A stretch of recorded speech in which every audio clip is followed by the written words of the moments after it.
ভিডিওর শুরুতেই আমি আজকে প্রথমে একটা কমিউনিটি পোস্ট করব, তারপরে মূল ভিডিওতে প্রবেশ করব। তোমরা জাস্ট একটু মন দিয়ে শোনো। ওয়াইটিতে সহজে মানুষকে বোকা বানিয়ে বোকা বাক্সের ওপার রেখে বিদেশ থেকে লাখ লাখ টাকা অনায়াসে রোজগার করা ফন্দি ফিকিরগুলো মোটামুটি অনেক মানুষ বুঝতে পেরে গেছে। তাই নতুন করে ক্রাউড ফান্ডিং করতে বসলে অনেক কিছু তথ্য মানুষকে সামনে রেখে এগিয়ে যেতে হবে।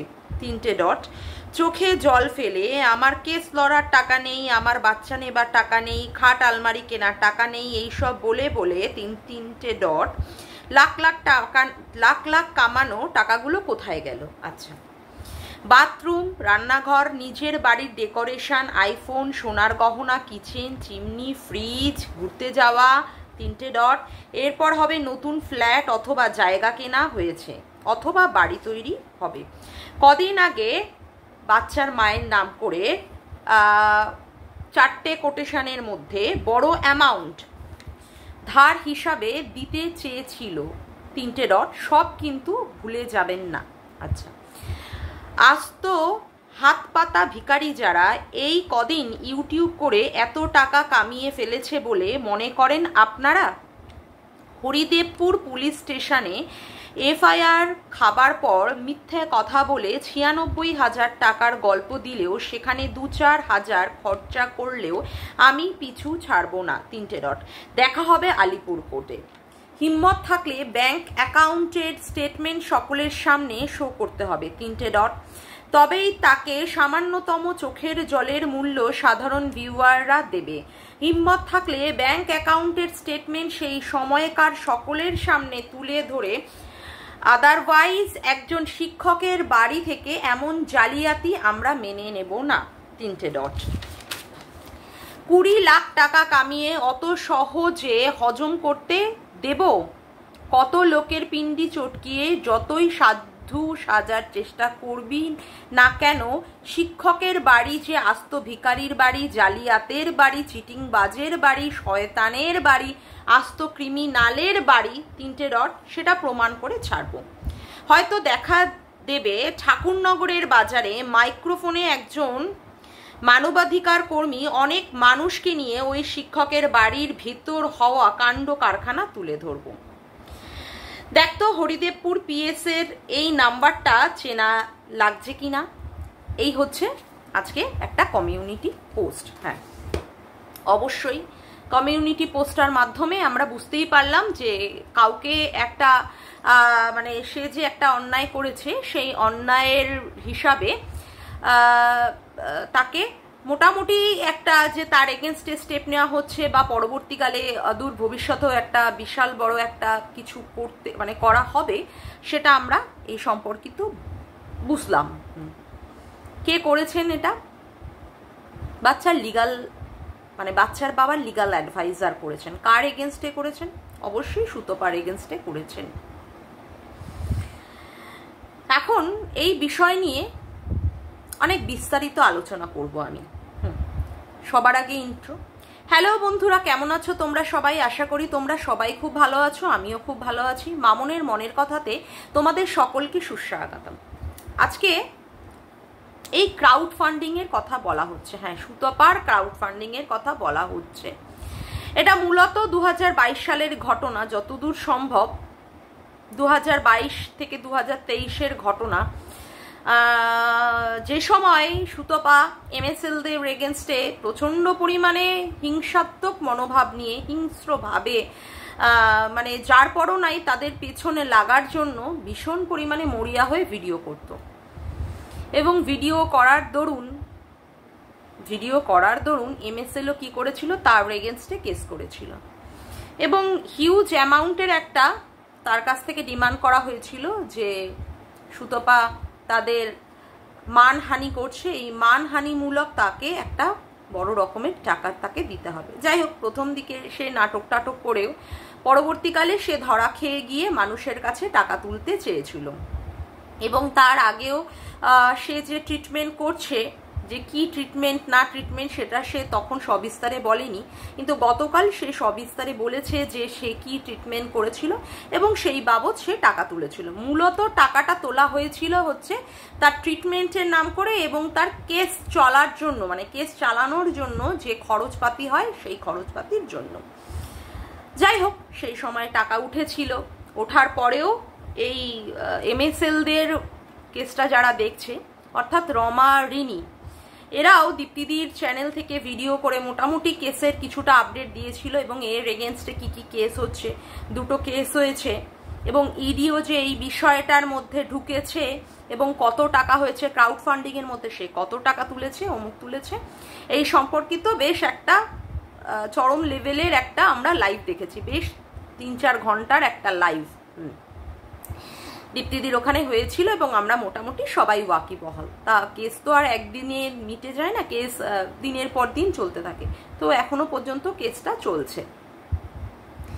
তারপরে কি হলো, এই সমস্ত কেসগুলো চলছিল হচ্ছে 2023 থেকে, হ্যাঁ 2023-এর লাস্টের দিক থেকে 2024-এর, হ্যাঁ 2024, না ভুল বলছি, না হ্যাঁ 2023-এ হয়েছিল।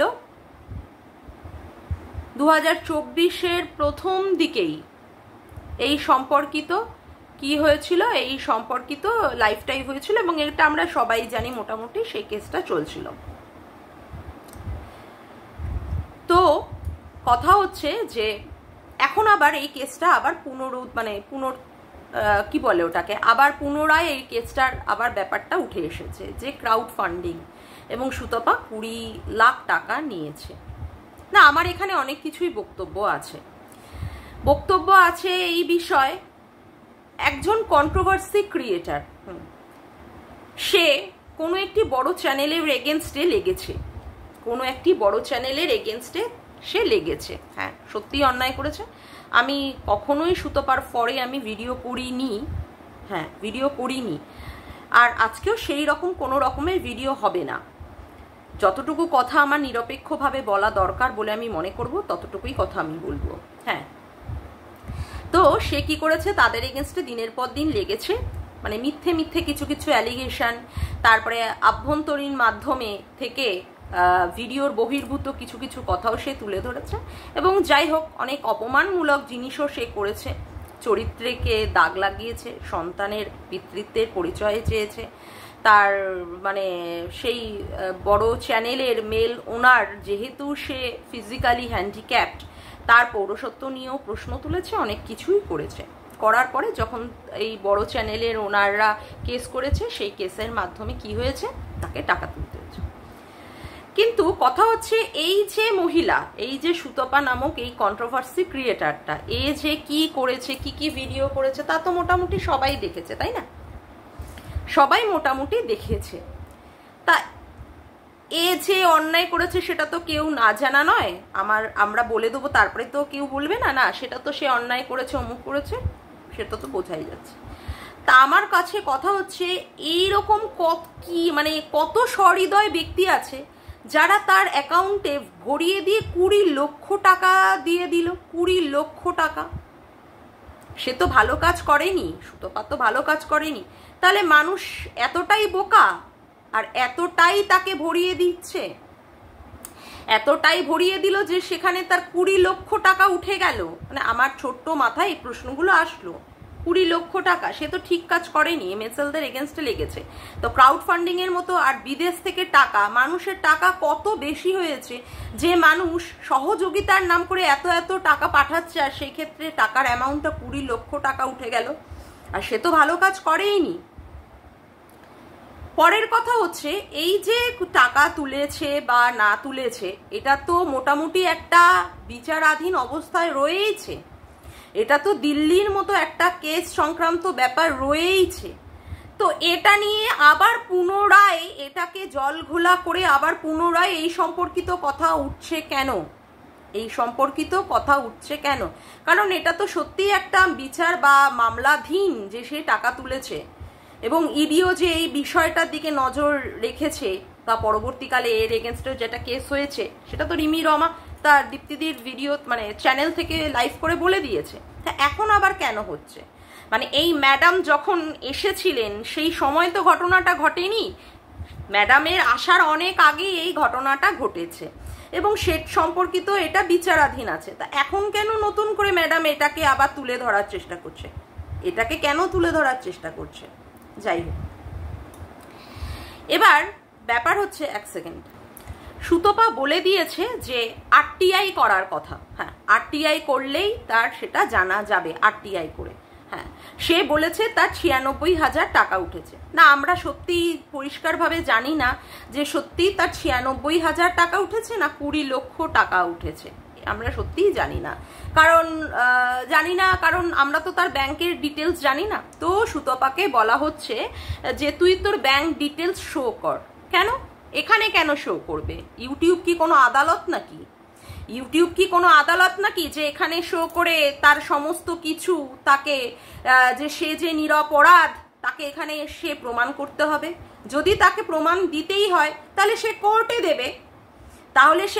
দেবে, সে এখানে কেন দেবে? ইউটিউবে তো তার কোনো রকমের সে নিরপরাধ বা নিরপরাধ নয়, বা যে সে খুনি বা আসামি যে দাগি একটা কিছু, সে এখানে তো সেটা প্রমাণ করার মতো আমার তো মনে হয় না যে এখানে প্রমাণ করার মতো কিছু আছে। কোর্টে কেস চলছে, ফার্দার যদি কোনো কেস হয় তাহলে নিশ্চয়ই সে তার কোর্টে দেখাবে তার সপক্ষে যে সে কত টাকা তুলেছে।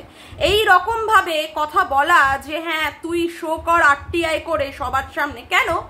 ইউটিউবটাকে কেন এখানটায় একটা আইন আদালতের মধ্যে ফেলা হচ্ছে যেখানটায় এনে শো করতেই হবে? কেন? সে কি প্রমাণিত যে সে একটা দাগি আসামি এবং 20 লক্ষ টাকাই তার উঠেছে? আমার প্রশ্নটা এটাই, 20 লক্ষ টাকাই উঠেছে, যে ব্যাপারটা নিয়ে বিচারাধীন এখনো পর্যন্ত কোর্টে রয়েছে। বা যদি কিছু হয় কোর্টে মুভ করুক, যিনি বলছেন, যিনি অ্যালিগেশন লাগাচ্ছেন বা যারা তার সঙ্গ দিচ্ছে যে হ্যাঁ ঘোড়ামুখী শাস্তি চাই, অমুক চাই, ঠিক আছে। হ্যাঁ, আমি কখনোই অন্যায়কে সাপোর্ট করছি না, আমার যতটুকু মনে হচ্ছে যে নিরপেক্ষভাবে কাজ করা উচিত সেটুকুই আমি বলবো বা করব। কিন্তু কথা হচ্ছে যদি তার সম্পর্কিত কিছু করার দরকার হয় অবশ্যই কোর্টে মুভ করুন। হ্যাঁ, উনি বলছেন যে হ্যাঁ উনি আলিপুর আদালতে দেখা হবে, অমুক হবে, ঠিক আছে করুন, কিন্তু সেই আইন সংক্রান্ত ব্যাপার নিয়ে এইখানটা ইউটিউবে এসে দেখিয়ে এখানটায় প্রচার করার তো মনে হয় না খুব একটা দরকার আছে। মানে ইউটিউবের প্রচার পাওয়ার জন্যই কি এইগুলো করা হচ্ছে? না, আমি সঠিক বুঝতে পারছি না, তাই আমার প্রশ্নটা যাচ্ছে, আমি সঠিকভাবে বুঝতে পারছি না এখানে কেন প্রমাণ করতে হবে? কেন? সে কি সত্যিই প্রমাণিত যে সে 20 লাখ টাকা নিয়েছে? 20 লাখ টাকা নিয়েছে। আচ্ছা, আর তারপরে কথা হচ্ছে এইরকম কথা বলে তার যে মানসিক স্থিতিটা যে ভেঙে দেওয়া হচ্ছে, এটাও কি ঠিক? হ্যাঁ, যদি আইন আদালত কিছু করতে হয় তাহলে আমার ওয়াইটিতে এসে কেন আমি দেখিয়ে সেটাকে করব? কেন দেখিয়ে করব? আর যেখানে বলা হয় যে মানুষের অধিকারের জন্যই তিনি লড়াই করছেন, তো সেই ক্ষেত্রে আসামিকেও তো সুযোগ দেওয়া হয় তার সপক্ষে বা তার মানে সে তার নিজস্ব সম্পর্কে বলে কিছু ক্ল্যারিফাই করবে। এই কথাগুলো বলে যে হ্যাঁ তুই শো কর বা তুই এরকম করেছিস, হ্যাঁ সেটা তোকে শো করতে হবে, এইগুলো বলে তার মনোবলটা কি ভেঙে দেওয়া হচ্ছে না? আর যদি এই ব্যাপারটা হয় আইনের মাধ্যমে হবে, ইউটিউবে এসে কেন এই সমস্ত কথাবার্তার আলোচনা হবে বা এইগুলোকে দেখাতে হবে যে কোথায় কোন হরিদেবপুরের কোন পিএস থানায় কত নম্বর হয়েছে, সেইগুলো দেখাতে হবে না। বাচ্চার বাবার ক্ষেত্রে বলা হয় যে না এগুলো আইন সম্পর্কিত ব্যাপার, এখানটায় বলা যাবে না, তার সুতপার ব্যাপারটাই বা এখানটায় কেন ডিসক্লোজ করা হবে? আচ্ছা, এবার আমার যেটা বলার কিছু বিষয় আমার ইসের ক্ষেত্রে, কমিউনিটি পোস্টের ক্ষেত্রে, সেটা কিছু ক্ষেত্রে বলবো।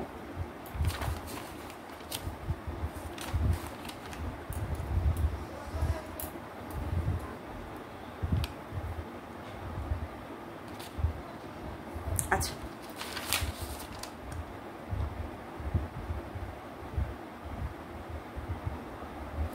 এইবার কথা হচ্ছে যেটা বলা হয়েছে 20 লাখ টাকা কামিয়ে অত সহজে হজম করতে দেব, তার মানে ব্যাপারটা হচ্ছে এটা প্রমাণিত হয়ে যাচ্ছে, এটা প্রমাণিত হচ্ছে যে সুতপা 20 লক্ষ টাকাই কামিয়েছে। হ্যাঁ, এটা এই কথাটার মানে 20 লাখ টাকা কামিয়ে অত সহজে হজম করতে দেব, তার মানে প্রমাণিতই যে সুতপা 20 লাখ টাকা কামিয়েছে।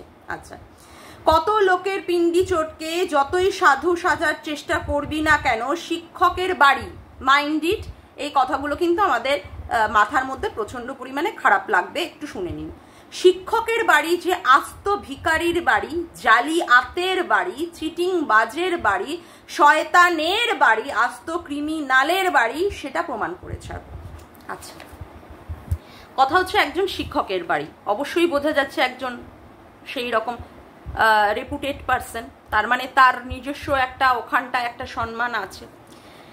তার বউ মানে তার ছেলের বউ কিনা কি করেছে, 20 লক্ষ টাকা তুলেছে, কিন্তু এখনো সেটা প্রমাণিত হয়নি যে সত্যি সে 20 লক্ষ টাকা তুলেছে, এখনো প্রমাণিত হয়নি। একটা অ্যাজাম করে ধরা হচ্ছে বা একটা অনুধাবন করা হচ্ছে বা মনে করা হচ্ছে, হ্যাঁ কিউআর কোডের মাধ্যমে 20 লাখ টাকায় উঠেছে, কিন্তু 20 লাখের এখনো পর্যন্ত আমরা প্রমাণ পাইনি।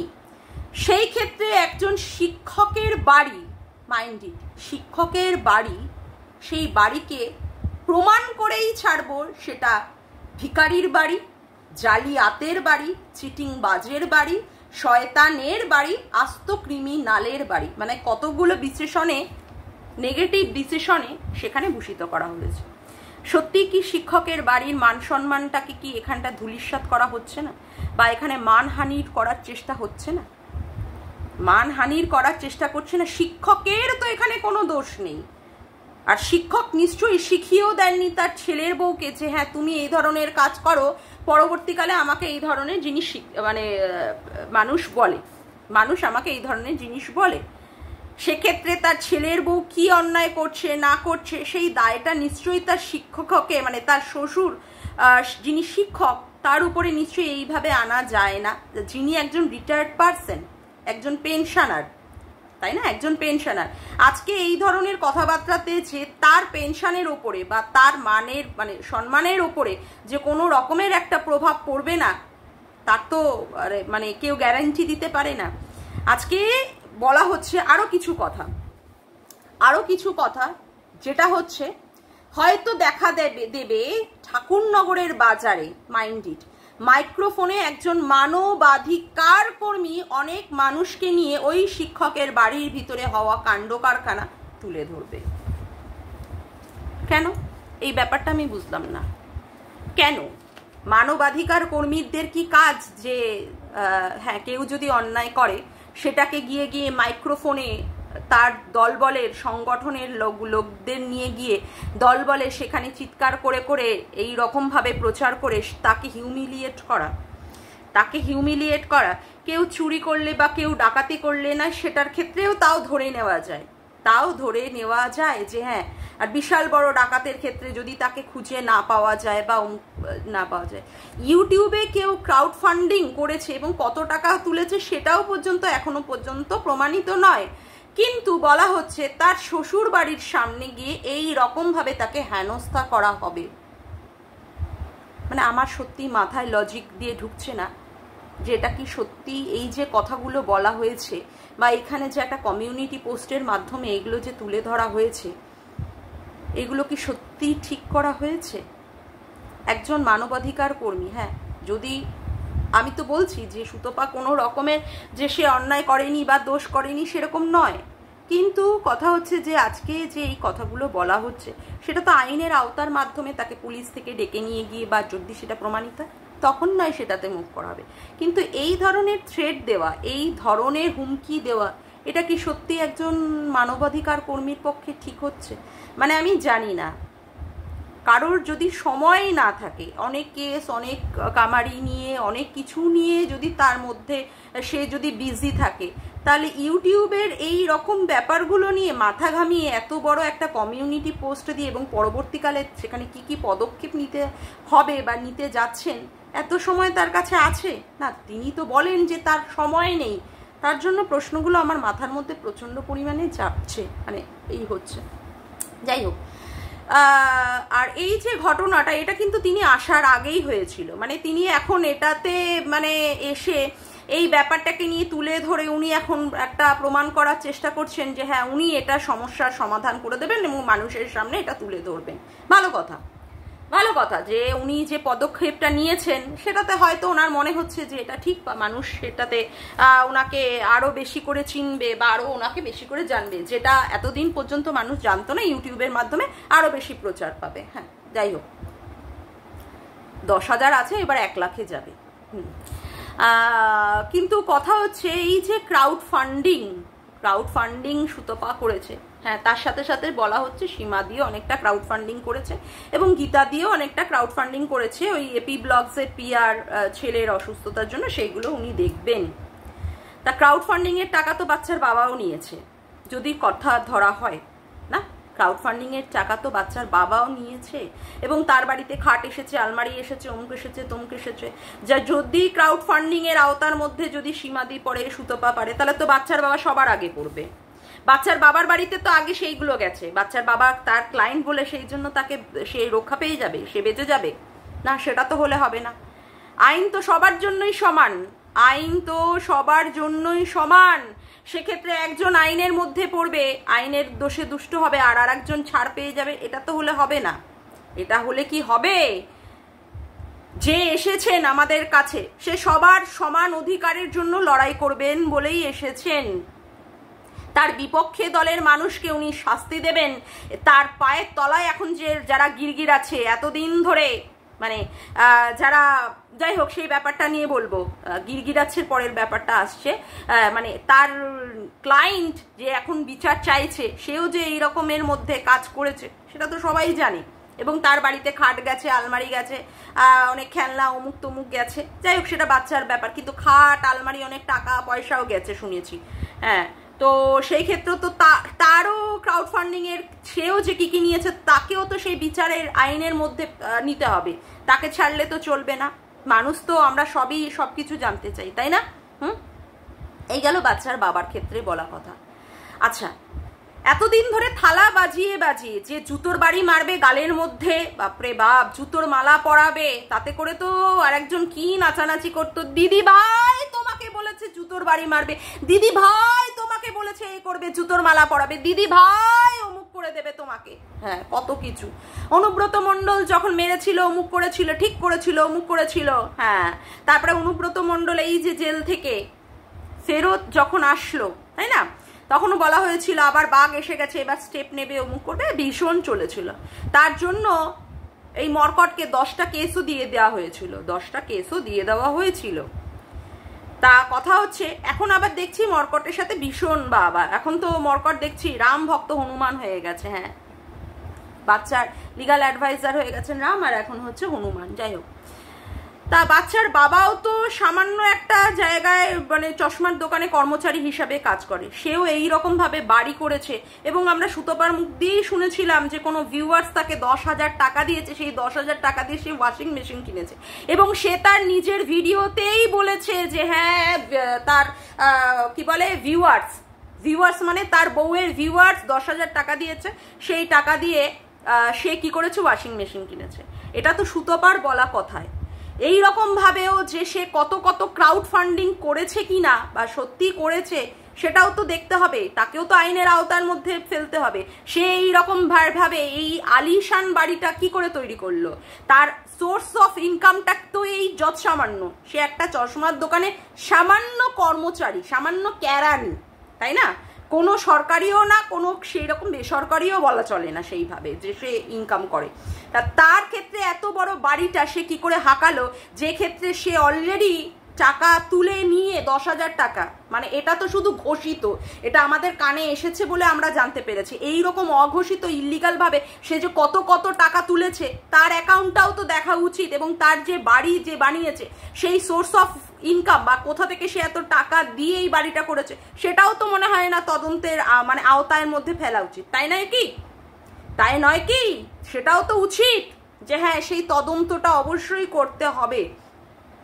আজ দেখুন, এখানে যখন এই পুরনো ব্যাপারগুলো নিয়ে তদন্ত হচ্ছে, এখানে যেমন পুরনো ব্যাপারগুলো নিয়ে তদন্ত হচ্ছে, আমার তো মনের মধ্যে আর একটা পুরনো তদন্তর ব্যাপারটাও রয়েছে, যেই সময় মানে আমাদের এই ম্যাডাম ছিলেন না, যাই হোক উনি ছিলেন না, এখন উনি এসে পুরনো ব্যাপারগুলোকে তুলে তুলে ধরছেন, ঠিক আছে করুন। এই যে রিম্পাকে পানু মাসি পানু মাসি পানু মাসি পানু মাসি বলে তার পর্ন সাইটের অ্যাকাউন্টে যে এই রকম ভাবে তার একটা অ্যাকাউন্ট হয়েছিল বা সেখানটায় তাকে দেখা গেছিল, এই যে অ্যাকাউন্টটা পর্ন সাইটে কে তৈরি করেছে?